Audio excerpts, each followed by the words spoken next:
सभी को आपके अपने यूट्यूब चैनल के बेसिस स्टडी पर सभी लोग को स्वागत करता हूं। हम लोग सॉल्व कर रहे थे प्रीवियस ईयर्स के क्वेश्चन लॉर्ड पीसीएस के। अगर आप किसी भी कंपटीशन की तैयारी करें तो आपके लिए क्लास इंपॉर्टेंट है। इससे पहले के पार्ट मैंने प्राचीन भारत और मध्यकालीन इतिहास को मैंने कवर करके रखा। आप प्ले लिस्ट में जाकर जरूर देख लेना। अगर आप किसी भी कंपटीशन की तैयारी करें तो आपके लिए क्लास इंपॉर्टेंट है। आइए हम लोग देखते हैं यहाँ से किस प्रकार के क्वेश्चन पूछे जाते हैं, उसको देख लेते हैं। 1920 में उत्तर प्रदेश के प्रतापगढ़ जिले में पहला किसान मार्च किसके द्वारा आयोजित किया गया था, तो इसको याद रखना। किसके द्वारा आयोजित किया गया था? जवाहरलाल नेहरू द्वारा इसका आयोजित किया गया था, तो इसको याद कर लेना। 1920 में उत्तर प्रदेश के प्रतापगढ़ जिले में पहला किसान मार्च जवाहरलाल नेहरू द्वारा आयोजित किया गया था, तो इसको याद रखना। फैक्चुअल क्वेश्चन है, आरओ में यहाँ से क्वेश्चन पुटअप किए गए हैं।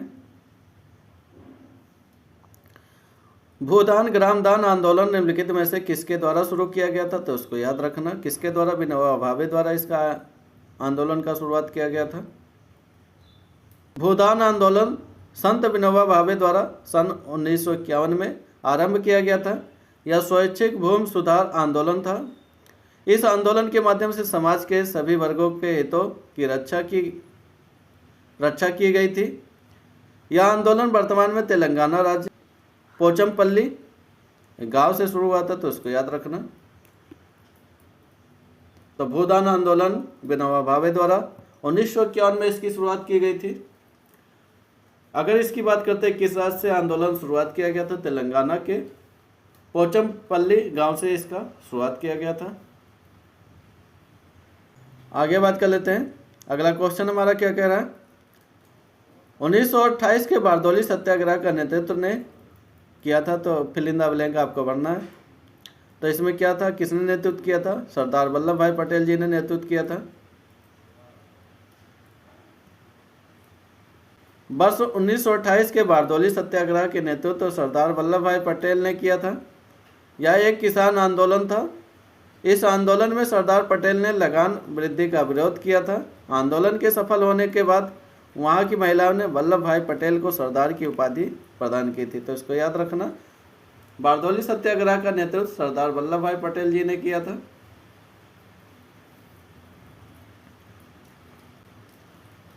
लगान में वृद्धि के विरोध के कारण इस आंदोलन की शुरुआत किया गया था।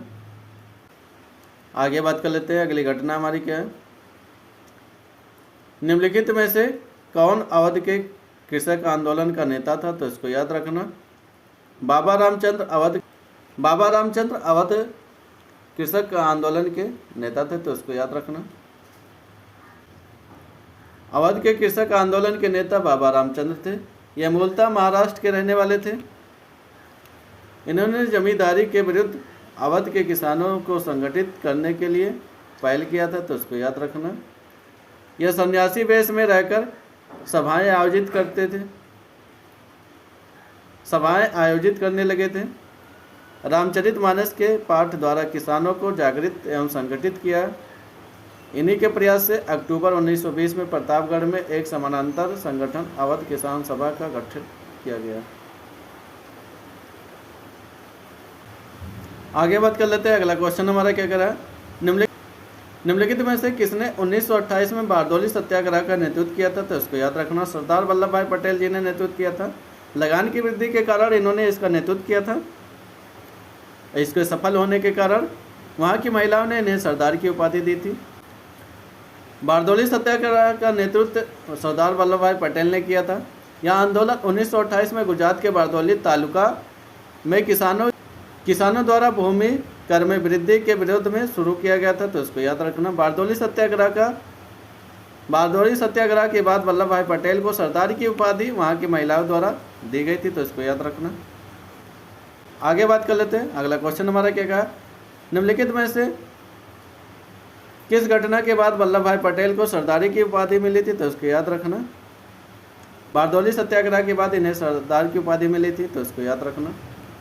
बारदौली सत्याग्रह की बात करेंगे तो ये गुजरात में हुआ था। 1928 में यह घटना हुआ था। किसान आंदोलन एक प्रकार से था। ये प्रांतीय सरकार के कृषकों के लगान में 22% की वृद्धि कर दी गई थी। वल्लभ भाई पटेल ने लगान में वृद्धि के कारण विरोध प्रदर्शन किया था, तो इसको याद रखना। सत्याग्रह का प्रारंभ किया था सरदार वल्लभ भाई पटेल जी ने। अंततः सरकार को विवश होकर लगान वृद्धि वापस लेना पड़ा था। बारदौली सत्याग्रह के सफल होने के बाद महिलाओं ने, वहाँ की महिलाओं की तरफ से महात्मा गांधी ने सरदार वल्लभ भाई पटेल को सरदार की उपाधि से संबोधित किया था, तो इसको याद रखना। आगे हम लोग का अगला टॉपिक है जनजातीय आयन प्रमुख आंदोलन के बारे में बात कर लेते हैं। आइए देखते हैं यहाँ से किस प्रकार के क्वेश्चन पूछे जाते हैं, उसको देख लेते हैं। वर्ष 1910 में मध्य भारत में निम्नलिखित में से कौन सा विद्रोह शुरू हुआ था, तो इसको याद रखना। बस्तर का विद्रोह शुरू हुआ था 1910 में, तो इसको याद रखना।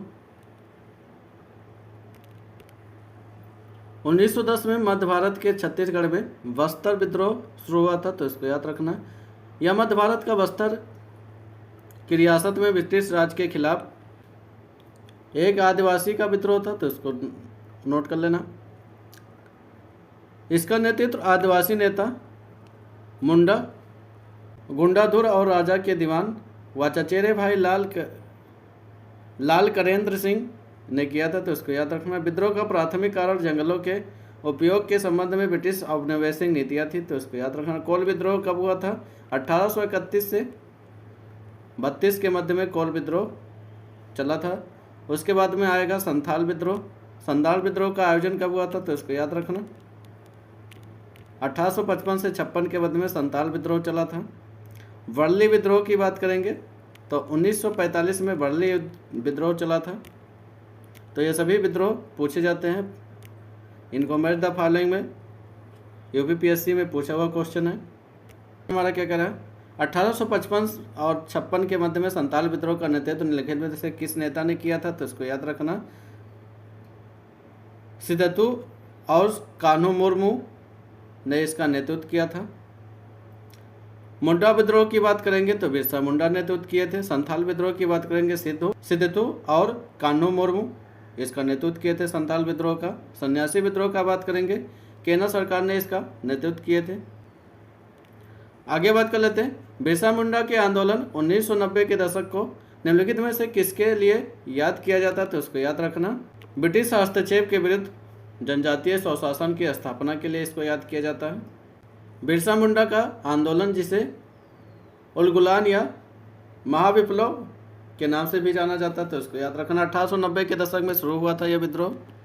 यह आंदोलन ब्रिटिश औपनिवेशिक सरकार, साहूकारों और जमींदारों के खिलाफ था, जिन्होंने आदिवासियों के पारंपरिक भूमि अधिकारों और सांस्कृतिक पहचान को नष्ट कर दिया था। बिरसा मुंडा ने जनजातीय लोगों को ब्रिटिश हस्तक्षेप के मुक्त कर उनकी ज़मीन पर स्वामित्व और खेती करने का अधिकार को बहाल कराने के लिए संघर्ष किया था, तो इसको याद रखना। बिरसा मुंडा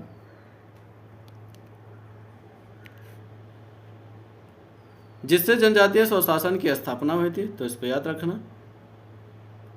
तो बिरसा मुंडा इसमें इंपॉर्टेंट है, नोट कर लेना इनको। आगे बात कर लेते हैं। अगला क्वेश्चन हमारा क्या था?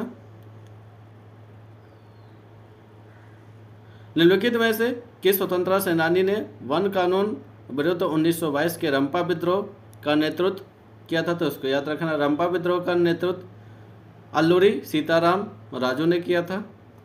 रंपा विद्रोह कब हुआ था? 1922 से 1924 के मध्य में चला था रंपा विद्रोह, तो उसको याद रखना। इसका नेतृत्व अल्लूरी सीताराम राजू ने किया था, जिसे अक्सर मान्यम विद्रोह भी कहा जाता, तो उसको याद रखना। मद्रास प्रेसिडेंसी में ब्रिटिश औपनिवेशिक शासन के विरुद्ध अल्लूरी सीताराम राजू के नेतृत्व में यह महत्वपूर्ण आदिवासी आंदोलन था, तो उसको याद रखना। यह विद्रोह दमनकारी वन कानून के कारण शुरू हुआ था, तो उसको नोट कर लेना। रंपा विद्रोह पूछा जाता है, तो इसको डेट में द फॉलोइंग में पूछा जाता है। 1922 से 1924 के मध्य में रंपा विद्रोह हुआ था। आगे बात कर लेते हैं।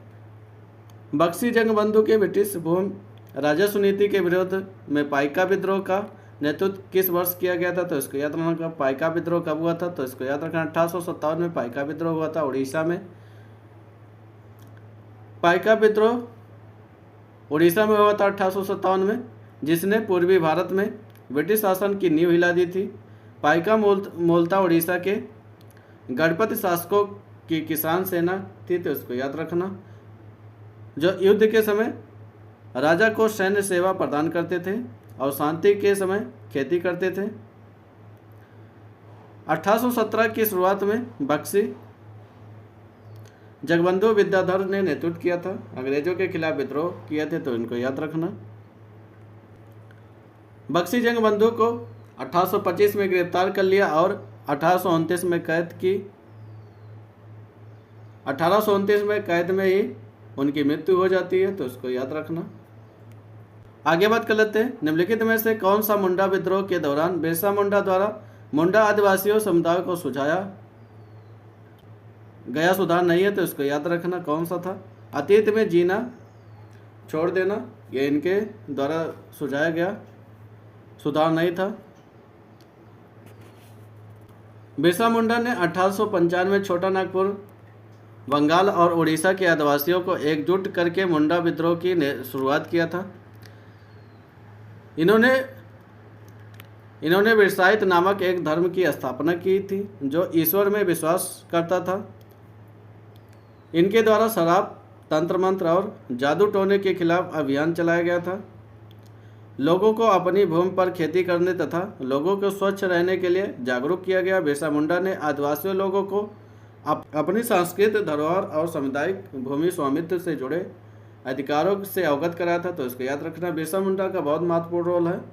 इन्होंने लोगों को जागरूक किया, तंत्र मंत्र, टोना जाटू, इन सभी से उन्होंने परिचित कराया। उसके बाद में स्वयं को स्वामित्व और स्वच्छ रहने के लिए भी जागरूक किया था, तो इसको याद रखना। बिरसा मुंडा का बहुत ज़्यादा रोल था इनमें। छोटा नागपुर, पठार, बंगाल और उड़ीसा में आदिवासियों को एकजुट किए थे इन्होंने।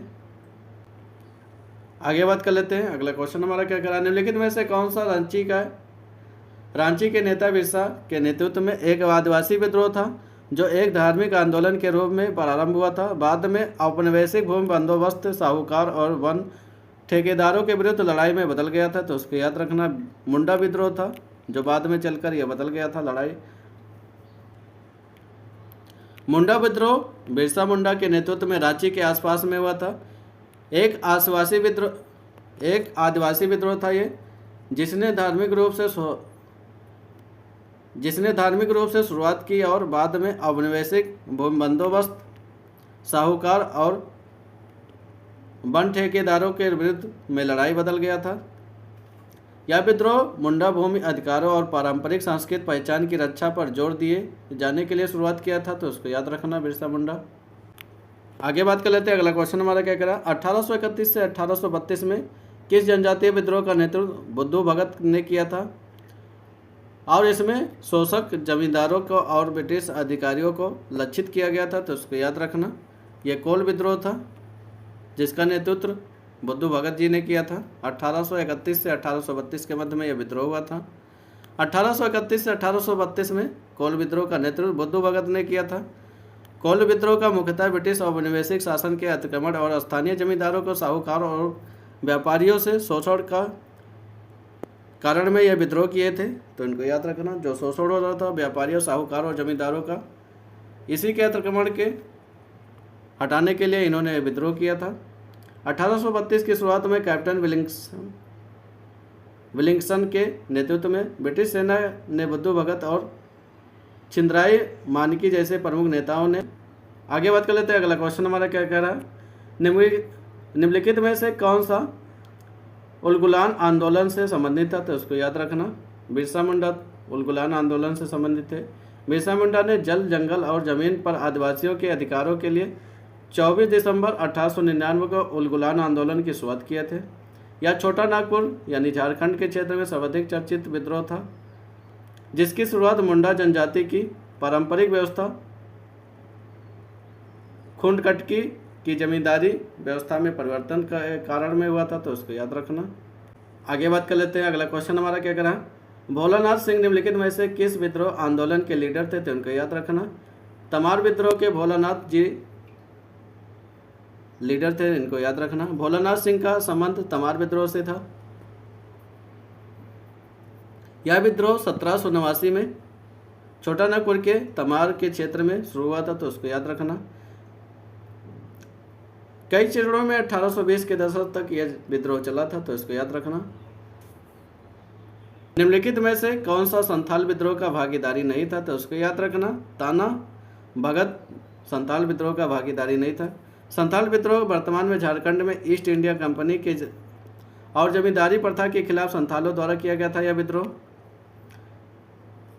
इस विद्रोह की बात करेंगे तो 30 जून 1855 में शुरू किया गया था।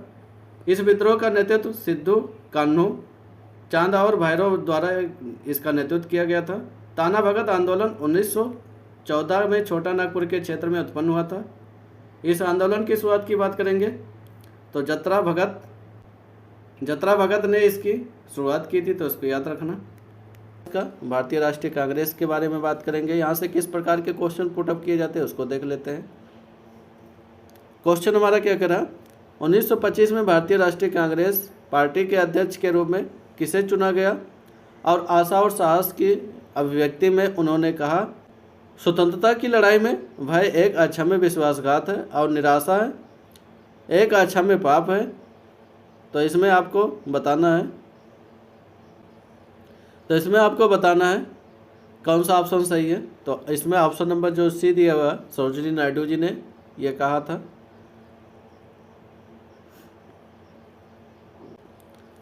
उन्नीस 1925 में भारतीय राष्ट्रीय कांग्रेस के अध्यक्ष के रूप में श्रीमती सरोजिनी नायडू को चुना जाता है। इसमें बात करेंगे कानपुर में आयोजित कांग्रेस अधिवेशन की अध्यक्षता करती है सरोजिनी नायडू जी। आगे बात कर लेते, पहली भारतीय महिला बनी थी कांग्रेस के अध्यक्ष। आशा और साहस की अभिव्यक्ति में उन्होंने कहा, स्वतंत्रता की लड़ाई में भय एक अक्षम्य विश्वासघात है और निराशा है एक अक्षम्य पाप है। तो ये इनका कथन है, तो इसको याद रखना। आगे बात कर लेते हैं। अगला क्वेश्चन हमारा क्या कह रहा है, भारतीय राष्ट्रीय कांग्रेस के उस अधिवेशन के स्थान का नाम बताइए जहां पूर्ण स्वराज को अपना अंतिम लक्ष्य घोषित किया गया। तो उसको याद रखना, लाहौर है।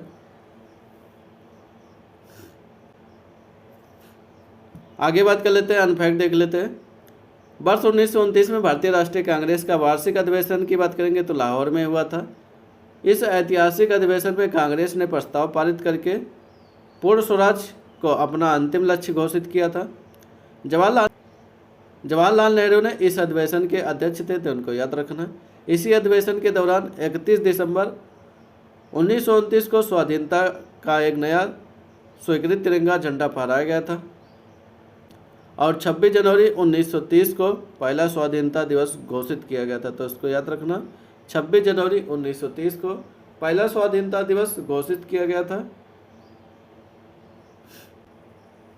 आगे बात कर लेते हैं। अगला क्वेश्चन हमारा क्या कह रहा है, पूर्ण स्वराज की मांग करने वाले प्रथम कार्यकर्ता का नाम बताइए। तो पूर्ण स्वराज का मांग करने वाले प्रथम कार्यकर्ता हमारे हर्षद मोहानी जी थे। पूर्ण स्वराज की मांग करने वाले प्रथम कार्यकर्ता प्रसिद्ध कवि एवं खिलाफत नेता हर्षद मोहानी जी थे। उन्होंने अहमदाबाद में 1921 में आयोजित कांग्रेस के अधिवेशन में पूर्ण स्वराज की मांग की। कांग्रेस के मंच से पहली बार पूर्ण स्वराज की मांग वर्ष 1929 में लाहौर के अधिवेशन में की गया था, जिसकी अध्यक्षता जवाहरलाल नेहरू कर रहे थे। तो इनको याद रखना, पहली बार पूर्ण स्वराज की मांग किसने किया था, तो हर्षद मोहानी जी ने किया था। उसके बाद में अगर कांग्रेस के मंच से पूर्ण स्वराज की मांग किसने किया था, तो इसको याद रखना, पंडित जवाहरलाल नेहरू की अध्यक्षता में 1929 में पूर्ण स्वराज की मांग वहाँ पर किया गया था।